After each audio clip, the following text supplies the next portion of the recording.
इस बार का जो प्रीलिम्स का पेपर था 2023 वाला, वो अब तक का सबसे मुश्किल पेपर हम कह सकते हैं। मतलब 20-25 साल से मैं देख रहा हूँ प्रीलिम्स, वो सबसे मुश्किल पेपर था।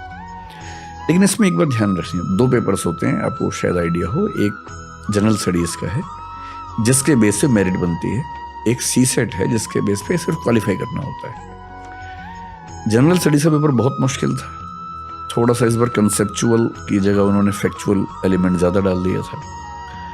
और उसमें चिंता की बात इसलिए नहीं होती कि जनरल स्टडीज़ में देखिए, जैसे 10 लाख लोग फॉर्म भरते हैं, 6 लाख लोग एग्ज़ाम देते हैं, लगभग 5-6 लाख लोग 12 से 15 हज़ार के बीच में प्रीलिम्स क्वालिफाई करते हैं। पेपर कितना भी मुश्किल आ जाए, क्वालिफाई 15 हज़ार ही करेंगे, 14 हज़ार ही करेंगे। तो पेपर मुश्किल आने से अल्टीमेटली क्या होगा, कट ऑफ कम चली जाएगी। Top 14,000 have to qualify the prelims stage. इसलिए वो पेन तो होता है कि बहुत मुश्किल पेपर है, but ultimately 14,000 have to qualify. ये हो सकता है कि एक सेगमेंट से क्वेश्चन ज़्यादा आ गए, एक से ज़्यादा मुश्किल आ गए, तो जिनका उसमें कमांड थी वो फ़ायदे में आ गए, जिनके उसमें कमांड कम थी वो नुकसान में आ गए। But generally 14,000 have to get selected in the prelims. CSAT क्या है कि वो क्वालिफाइंग है, we have to score 1/3 33% marks in that paper. उससे मैथ्स आता है, रीजनिंग है और कॉम्प्रिहेंशन है।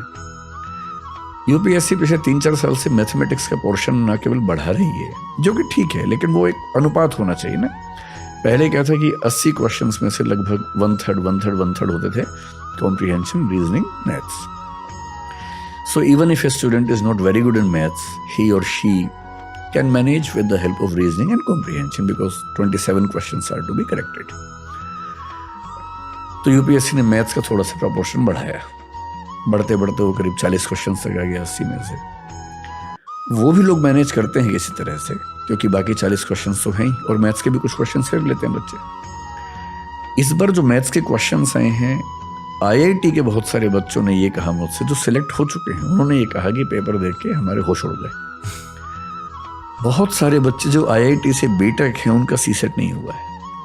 सच लेवल ऑफ मैथ्स क्वेश्चंस, कुछ क्वेश्चन जो कैट के एग्जाम में आते हैं, एग्जैक्टली वो सवाल पूछे गए हैं। एक पिटीशन कुछ बच्चों ने लगाई कैट में, सेंट्रल एडमिनिस्ट्रेटिव ट्राइब्यूनल में, पर रिजल्ट आ गया है। तो उससे ये जो डिफरेंस आया इस बार, बहुत सारे ऐसे बच्चे जो सिलेक्ट हो चुके हैं ईएस में, मतलब आईपीएस में हो गए, आईआरएस में हो गए, and they were trying to improve their rank. बड़ा सरप्राइजिंग है। मैं करीब ऐसे 50 लोगों को जानता हूँ जिन्होंने फिर से एग्जाम दिया आईआरएस आईपीएस बनने के बाद। उनमें से कम 30-35 से प्रीलिम्स नहीं हुआ इस बार। लेकिन अल्टीमेटली प्रीलिम्स तो हुआ ही है 14,000 लोगों का।